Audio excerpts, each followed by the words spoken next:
I love cobbled streets. Stepping onto one is like stepping back in time.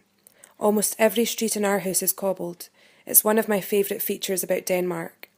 That and the fact that the streets here are all lined with colourful townhouses, with their ground floors hosting quaint boutiques and coffee shops.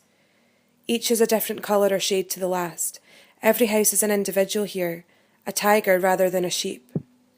I asked Julian if we could paint our new place pale yellow.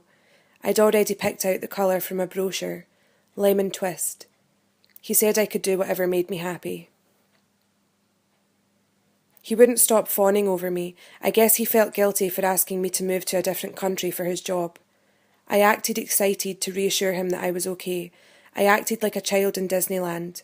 I acted as if he had given me a whole new playground to explore. But after a while, I stopped trying to convince him and focused on trying to convince myself. I did enjoy exploring and getting lost among the maze of winding alleyways, for the first few days anyway. But then the bright colours became painful to look at, like staring into the sun. The cobbled streets made me dizzy, unbalanced. Thoughts began gnawing at my brain that I couldn't put my finger on.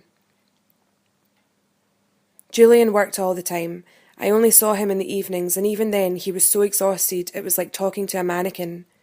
He must have realised that my practised smile was starting to droop, because a month after our move, he said he wanted to show me Copenhagen and that he was taking me away for a long weekend. On the train, I slept with my head resting on his shoulder for hours, and he had to nudge me awake when we arrived, gently, as always.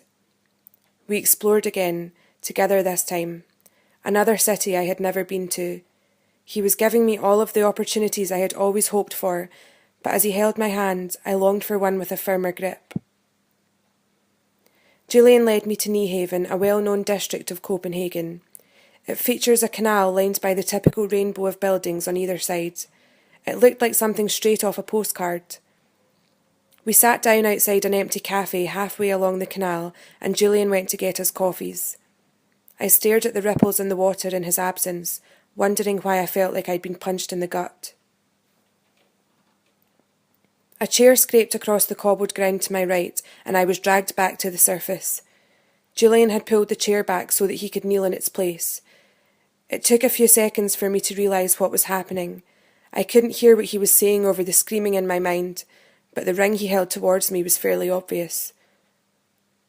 Yes. I said the word without realising, knowing that there was no other option.